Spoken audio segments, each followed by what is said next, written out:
जय हिंद। देखिए अभी जो पहलगांव में इतना दुर्दांत अपराध किया इन लोगों ने, हमारे निहत्थे लोगों को, पर्यटकों को गोली मार दिया, ये हमारी इंटेलिजेंस फेल्योर था। और अगर अभी पाकिस्तान के साथ एक छोटा मोटा युद्ध होता है तो इस स्थिति में किसका पलड़ा भारी रहेगा और भारत को क्या करना चाहिए? देखिए हमारा इंटेलिजेंस फेल्योर था यहाँ पर। हम लोग को पता था कि पाकिस्तान के बलूचिस्तान में ट्रेन हाईजैक हुई है, पाकिस्तान इसका ध्यान भटकाने के लिए, अपने फेल्योर को छुपाने के लिए कुछ ना कुछ चीज़ों को करेगा, फिर भी हम लोग ने इसे इग्नोर किया। हालिया में रावलपिंडी में जो इसने बयान दिया था आसिम मुनीर की, हम अलग हैं, हम दुनिया को बताएंगे कि हम मुस्लिम बाकियों से अलग हैं, ये बात हकीकत है कि हम इंडियन मुसलमानों से तुम्हारा कोई तुलना ही नहीं है, क्योंकि शेर और सुअर में कोई तुलना नहीं होता है। इसके अलावा टेरिफ वार भी चल रहा था, इसे भी हमारी इंटेलिजेंस एजेंसियों ने उतना ध्यान से नहीं दिया। हालांकि लास्ट मोमेंट पर इंटेलिजेंस ने कहा था कि अप्रैल के दूसरे सप्ताह में हमला हो सकता है।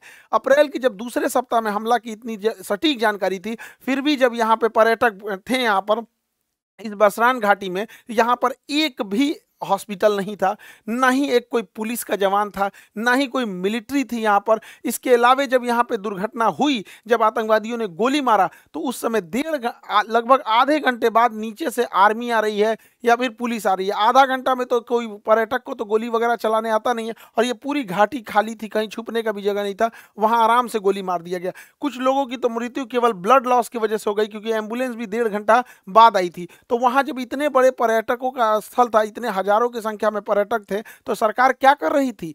आखिर इतना इंटेलिजेंस मिलने के बाद भी अगर ये आपका भी फेल्योर है, तो सरकार कितने लोगों को सस्पेंड की? हालांकि गवर्नमेंट कई बार क्या होता है, ऐसे लोगों में सस्पेंड नहीं करती, क्योंकि गवर्नमेंट का गलती उजागर हो जाती है। लेकिन आपका गलती उजागर ना हो, इसके लिए आप किसी को सस्पेंड नहीं कीजिएगा, तो आगे फिर ऐसी घटनाएं होंगी यहाँ पर, और इस घटनाओं को ये सब फिर से दोहराएंगे सब। देखिए इसमें करना क्या चाहिए, बिना लोकल के सपोर्ट किए नहीं हुआ होगा। तो जो लोकल इनके स्पाई के रूप में काम कर रहे थे, उन्हें सेना जो है पब्लिकली सजा दे, सबके सामने जितनी कठोर सजा हो सकती है उतनी कठोर सजा दो। लेकिन वैसे कश्मीरी जिन्होंने पूरे तन मन से भारत के लिए अपना जान तक इन्होंने निछावर कर दिया, ऐसे कश्मीरी का रिस्पेक्ट होना चाहिए। चाहे वो कोई भी कश्मीरी भाई हो, चाहे वो नजाकत अली हो जो टूरिस्ट गाइड का काम कर रहे थे, लगभग 11 लोगों को बचाएं, चाहे वो माजिद खान ड्राइवर हैं जिन्होंने लगभग 6 लोगों को बचाया, चाहे सैयद हुसैन आबिद हो जो लड़ते लड़ते शहीद हो गए, आतंकवादियों से M4 राइफल छीन लिए, ऐसे लोगों का भी सम्मान होना चाहिए। हालांकि मीडिया में ये सब चीज़ों को दब गए हैं, क्योंकि जब ये दिखाएंगे तो पाकिस्तानियों का भी मनोबल टूटेगा। पहले ऐसे लगता था पाकिस्तानियों को कि कश्मीर के सारे लोग पाकिस्तान का साथ देंगे, अब ऐसा नहीं है। हम तो महाराष्ट्र सरकार का भी धन्यवाद देते हैं, एकनाथ शिंदे जी का, जिन्होंने ऐलान किया है कुछ पुरस्कार राशि देने के लिए ऐसे परिवार को, और इनका टूटा हुआ मकान भी बनाने की बात कहे हैं। देखिए इस बार का मामला थोड़ा अलग था। जब ये हमला हो रहा था तो इससे काफ़ी दूर श्रीनगर है, इससे काफ़ी दूर श्रीनगर का लाल चौक का एरिया हमेशा चहल पहल रहता है, लेकिन वो एक हफ्ते तक श्रीनगर की सड़क शटर डाउन रहा, ये दिखाने के लिए कि ये लोग इस घटना में शहीद हुए लोगों की श्रद्धांजलि दे रहे हैं। और जमा मस्जिद के इमाम ने भी पूरे खुल के मंच से भी कहा था कि इस तरह की किसी भी घटना को पाकिस्तान अगर अंजाम देता है तो इस सब चीज़ों को कभी एक्सेप्ट नहीं किया जाएगा। तो इस बार भारत में इस चीज़ों को एकता देखने को मिली है। लेकिन जो लोग इसमें शहीद हुए हैं, चाहे वो पर्यटक हैं, चाहे जो वहाँ के लोकल लोग हैं, उनको भी गवर्नमेंट को सोचना पड़ेगा। तो इनको भी कश्मीर के एरिया में कुछ बागान होंगे, जैसे ड्राई फ्रूट के बागान हो सकते हैं, केसर के हो सकते हैं, या फिर सेब के हो सकते हैं, तो गवर्नमेंट इन्हें अलॉट कर सकती है, या गवर्नमेंट इन्हें पुरस्कार दे सकती है, जिससे कि बाकी के लोग प्रेरित हो गए। कोई DM SP क्यों बनना चाहता है? क्योंकि देखता है कि समाज में उसकी इज्जत है। तो ऐसे लोग जो इस तरह से, जो पहाड़ पे चला नहीं जाता है, अपने पीठ पे लेकर बच्चे को लेकर भागे हैं लोग, ऐसे लोग को जब हम समाज में पुरस्कृत देंगे तो बाकी लोगों को भी प्रेरणा मिलेगी, लोग पत्थर चलाना छोड़ के ऐसे कामों में आएंगे। सरकार को इसमें भी ध्यान देना चाहिए। और जो ये बहन को सोचिए क्या बीत रहा होगा, ऐसे शहीद हो गए जो यहाँ पर, इन लोगों को कश्मीर में ये घूमने आए थे पर्यटक बनकर, लेकिन यहाँ पर इन लोगों को एक एरिया सरकार को अलॉट कर देना चाहिए कि ये उन्हीं लोग के लिए एरिया अलॉट रहेगा। जो लोग यहाँ पे शहीद हुए हैं उनके परिवार के लिए ये एरिया अलॉट कर दिया जाएगा। और हर साल 22 अप्रैल को हर साल बड़ी संख्या में पर्यटक फिर उसी जगह पर जाएं, और उसी घाटी पे जहाँ पे आतंकवादियों ने गोली चलाया था, वहां हम लोग दोबारा खड़े होकर लाखों की संख्या में तिरंगा झंडा लेकर भारत माता की गान गाएं और अपना राष्ट्र गान गाएं, और ये दिखा सके आतंकवादियों को कि तुम्हारे गोलियों से हम डरने वाले नहीं हैं, हमारे हौसले अभी भी बुलंद है, तुम्हारे कायराना हरकत से हम नहीं है, औकात है तो हमारी इंडियन आर्मी से लड़ लो यहाँ पर।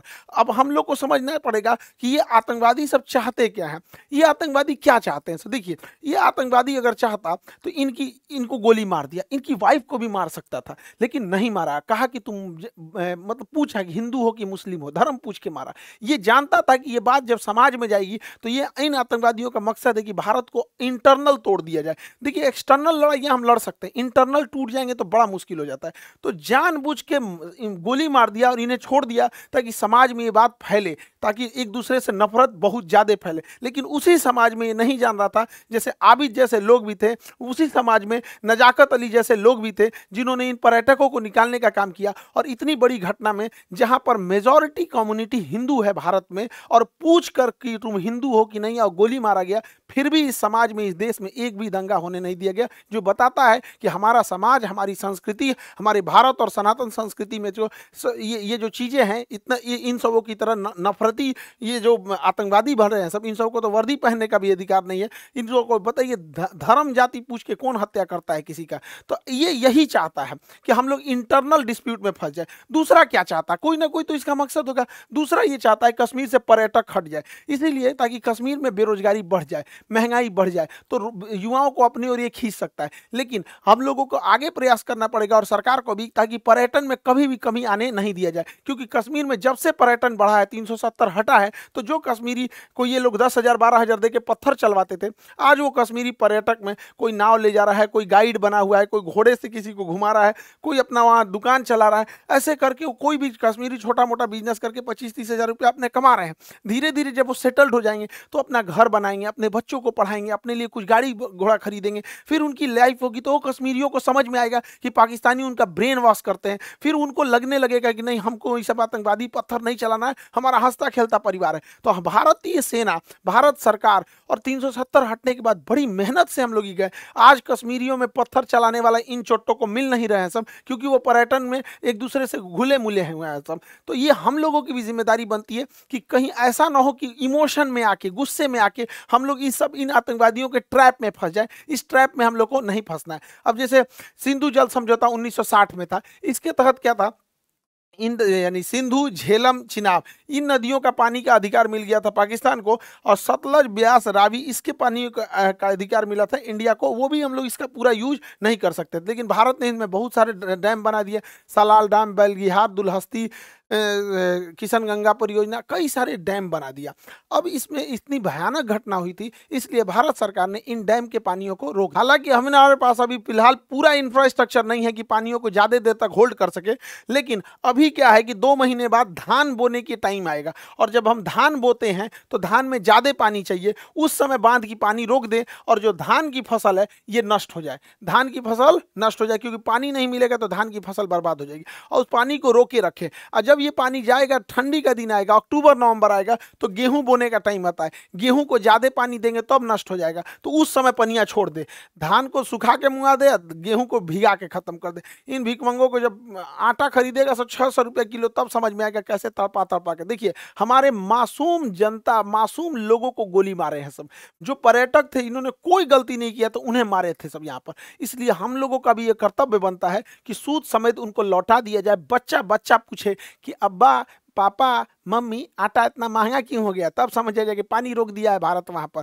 ये करना चाहिए। और यहाँ पर बांध का इंफ्रास्ट्रक्चर बना के इन बांध को रेगिस्तान में, राजस्थान के थार मरुस्थल में इंदिरा गांधी के पैरेलल कई नहरें बना के रेगिस्तानी एरिया में भर देना चाहिए। यहाँ के रेगिस्तान में रहने वाले लोगों को पानी की बहुत किल्लत होती है, तो हम ये पानी अपने दुश्मन देश को क्यों दे, जब हमारे पास इंफ्रास्ट्रक्चर यहाँ, हालांकि हमारे पास अभी इतना इंफ्रास्ट्रक्चर नहीं है, लेकिन ये लॉन्ग टाइम है, रेगिस्तान में हम लोग को इन पानियों को भेज देना चाहिए। और जो भी पानी जो यहाँ पाकिस्तान जा रहा है, उसको जब हम इधर डाइवर्ट करेंगे तो इस एरिया में, पंजाब और राजस्थान की इस एरिया में जो कागज उद्योग है, लुगदी उद्योग है, कार्टून बनता है, कागज बनता है, ये सब में सबसे ज्यादा पानी की खपत होती है। 2014 यूपीएससी में क्वेश्चन पूछा था कि सबसे ज्यादा पानी की खपत किसमें होती है, कागज एवं लुगदी उद्योग, ऑप्शन बी पे लिखा हुआ था।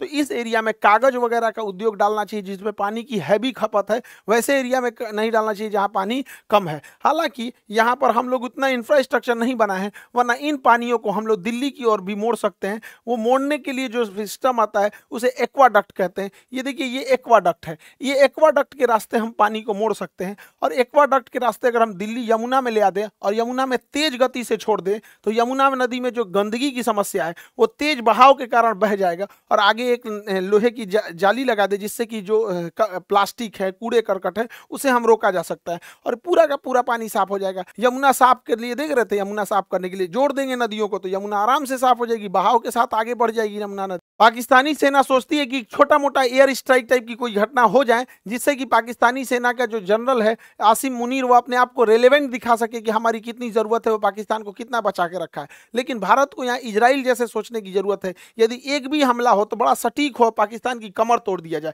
पाकिस्तान में जो बिजली घर है, भारत यहाँ से जब हमला करे तो इसके बिजली घर को उड़ा दे जिससे कि बिजली ही ना बन पाए। और जो ग्रिड होता है, ग्रिड जहाँ से बिजली डिस्ट्रीब्यूट होती है, ग्रिड उड़ा दे। अगर बिजली घर और ग्रिड उड़ गया, अगर 10 मिसाइल ग्रिड पे मारो, 10 मिसाइल मार देना यहाँ पे बिजली घर पे, पूरे पाकिस्तान में ब्लैकआउट हो जाएगा, सोचने समझने के टाइम ही नहीं मिलेगा। और इस गर्मी के टाइम पे अगर ब्लैकआउट हुआ यानी पूरी बिजली खत्म हो गई तो सारे स्कूल बंद हो जाएंगे, कॉलेज बंद हो जाएंगे, railway station, airport, industry, factory, company, दुकान, सारी चीजें ठप हो जाएंगी। उसके बाद जो इसकी ऑयल रिफाइनरी, ऑयल डिपो है, ऑयल डिपो जो है, ऑयल रिफाइनरी है, इसको उड़ा देने के बाद फ्यूल खत्म। जब फ्यूल खत्म हो गया तो ना स्कूटी चलेगा, बाइक, कार, टेम्पू, मोटरसाइकिल कुछ भी आगे नहीं बढ़ पाएगा। ट्रांसपोर्टेशन को ही रोकना जरूरी होता है। जितने भी बड़े पुल होते हैं, जितने बड़े मेजर पुल हैं, इन पुल को अगर गिरा दिया जाए तो पुल को गिरा देने की वजह से ट्रेन भी नहीं चल पाएगी यहाँ से और ना ही कोई बड़ी गाड़ियाँ जा पाएंगी। हालांकि ट्रेन को रोकने के लिए सबसे ज़्यादा होता है जो बड़े जंक्शन होते हैं, उनके जंक्शन पॉइंट पे अगर बम्बार्डमेंट कर दिया जाता है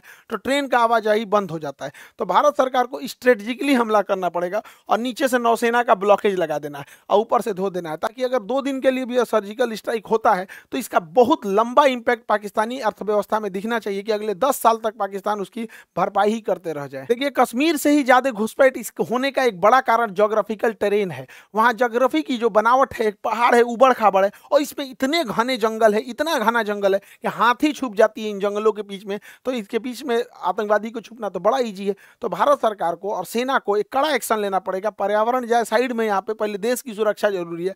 वहां पे जो बॉर्डर का एरिया है, लगभग 1 किलोमीटर चौड़ाई में जितने पेड़ हैं उन सबको साफ कर देना चाहिए। इन पेड़ को साफ कर देना चाहिए। जैसे देखिए, यहाँ पर कोई भी आतंकवादी छुप सकता है, यहाँ छुप सकता है, यहाँ छुप सकता है, यहाँ छुप सकता है, लेकिन ये जो बीच वाला एरिया है यहाँ कोई आतंकवादी नहीं छुप सकता है। तो ऐसे जो एरिया है बॉर्डर से सट के लगभग 1 से 2 किलोमीटर की चौड़ाई में पूरा साफ कर देना चाहिए जंगल। लेकिन दिक्कत यह है कि अगर साफ कर देंगे तो कोई भी आएगा तो दिख जाएगा, तो ये तो ठीक है, लेकिन दोबारा जंगल उग जाएंगे। तो ऐसे क्या किया जाता है, एक सीमेंट ब्लैंकेट आता है, सीमेंट का कंबल होता है, उसको बिछा दिया जाता है, उसके ऊपर पानी का फुहारा मार दिया जाता है। तो बरसात से पहले बिछा दे, पानी का फुहारा मारेंगे, सट जाएगा, जमीन पकड़ लेगा, फिर उसके ऊपर कोई चीज नहीं उगेगा। तो 1.5-2 किलोमीटर खाली हो गया, कोई आए दंदना दो यहाँ पर। लेकिन ये क्या करेंगे सर, फिर सुरंग खोद के अंदर से आएंगे सर, थोड़ा पैसा लगेगा। एक ड्रेजिंग मशीन आती है, जितना गहरा खोदना है उतना गहरा ये खोद सकती है, ये खोदते हुए आगे बढ़ती है। तो ऐसे क्या है कि जहां तक, क्योंकि सुरंग खोदेंगे सब, मिट्टी से खोद सकते हैं सब, तो बॉर्डर के पास इन ड्रेजर मशीनों को लगा के पूरी ड्रिलिंग कर दे और उसमें सीमेंट, रीइंफोर्समेंट सीमेंट छत डाल के और ढलैया करते हुए चले जाए। यहाँ पर अडानी के पास तो सीमेंट की कमी है ही नहीं है, सरकार उससे लेके और डाल दे यहाँ से वहां तक पूरा अंदर अंदर दीवार टाइप का, क्योंकि नीचे से सुरंग में भी नहीं आ सकता। इससे क्या है कि थोड़े बहुत तक तो हम लोग रोक सकते हैं, ऐसा नहीं है कि कहीं से भी सुरंग खोद के वो आ सकता है। उधर पाकिस्तान का प्रधानमंत्री कहता है कि पानी रोक देने को एक्ट ऑफ वार कहते हैं। अरे बैल कहीं का, रोकने से पहले हमको ही पता था, तुम कौन सी एक्ट ऑफ वार करेगा। 71 में हम लोग मारे थे तुमको, 93,000 फौज छोड़ के गए थे। आइए तुम्हारा नया ये है, ये छर्रा को देखिए यहाँ पे, ये उसका पाकिस्तान का नया छर्रा है। ये कह रहा है कि हमसे बिना पूछे पानी रोका गया है, या तो पानी आएगा या तो वहां से नदियां, खून की नदियां आएंगी। सोच रहा तू नहीं, तोरा पिए का पानी घटल है, अगर यहाँ से खून का नदी बहेगा यहाँ पे, पकलोल कहीं का। इस छर्रा को क्या बुझा रहा है, जुमा 8 दिन हुआ इसको राजनीति में आए हुए। एक यूरोपीय मीडिया हाउस ने पाकिस्तान के रक्षा मंत्री का इंटरव्यू लिया और कहा कि आप लोग तो आतंकवाद को बढ़ावा देते हैं, आतंकवाद का संरक्षण करते हैं, भारत में आतंकवाद भेजते हैं। तो ये बुढ़वा कह रहा है, हाँ हम भेजते हैं, 3 दशक से भेज रहे हैं, 30 साल से, और अमेरिका के और यूरोप पे कहने पर भेज रहे हैं। ये बेचारी अंग्रेज पत्रकार थी, रे बकलोलिया, इसका तो मोए मोए हो गया। पूरा थुथुरे लटक गया इसका। ये सोची थी कि हम पाकिस्तान की बेइज्जती करेंगे, इसी का बेइज्जती कर दिया। इन बैलों, ये बुढ़वा के भरोसे मत रहना, ये डूबते जहाज है सब, कई आदमी को लेकर डूबेंगे सब। बेचारी के चेहरे उतर गया यहाँ पे। ये क्या कह रहा है कि हम भारत पर परमाणु बम मार देंगे। तुम पहले भारत पे परमाणु बम मारोगे तो क्या ऐसे तो चला के तो मारोगे नहीं परमाणु बम? किसी जहाज से लेके आएगा, मिसाइल से ले आएगा मारने के लिए, ऐसे तो ले आके नहीं सीधा ने पटक देगा। तो हमारे पास S-400 है। तुम्हारा जहाज उड़ने से पहले, बुढ़ऊ समझ में आ गया चचा, जहाज उड़ने से पहले S-400 को पता चल जाता है। अगर 400 किलोमीटर के दायरे में कोई जहाज जैसे टेक ऑफ करता है पता चल जाता है, मार के गिरा दिएगा। दूसरा, ये बुढ़वा क्या कहता है ये बुढ़वा कह रहा है कि हम 130 गो मिसाइल परमाणु बम मारेंगे। अरे बैला कहीं का, तुम भारत को मारने के लिए 130 को परमाणु बम चलाएगा? पूरा एशिया उड़ाना है क्या रे? ये बुढ़ा सठिया गया है, इसको पूरा एशिया। हम लोग को कोई जरूरत नहीं है 130 परमाणु बम चलाने की, हम लोग के लिए 5 गो एनफ है। इधर ग्वादर, इधर कराची, इस्लामाबाद, मुल्तान, लाहौर, पेशावर, यही 5-6 गो है, ये है काम खत्म। यहाँ 130 गो चलाएगा ये बैल कहीं का। देखिए, भारत सरकार को टेक्टिकली सोचना पड़ेगा कुछ खुफिया तरीके से। देखिए, जो बंदूक की गोलियां होती हैं, अगर इनमें हम साइज थोड़ा सा बड़ा कर दे तो बंदूक के अंदर ही फट जाएगी। तो हम लोग जो पाकिस्तानी जो कश्मीर में गोलियां स्मगलिंग कर रहा है, उसके चेन में घुसना पड़ेगा। हमारी इंडियन आर्मी का एक कवर्ड ऑफिसर उस चेन में घुस जाए गोलियों की सप्लाई वाले में, और उन्हीं 1000 गोलियों के बीच में एक ऐसी गोली डाल दे जिसका साइज थोड़ा सा बड़ा हो। अगर थोड़ा सा साइज बड़ा हो तो बंदूक के अंदर ही फट जाएगा। नहीं तो इन गोलियों को गर्म करके बेच दे, पानी में उबाल देने के बाद इसके अंदर का बारूद काम नहीं करता है, उसके बाद ये गोली चलाएगा तो ठक ठक बोलेगा, गोली नहीं निकलेगा।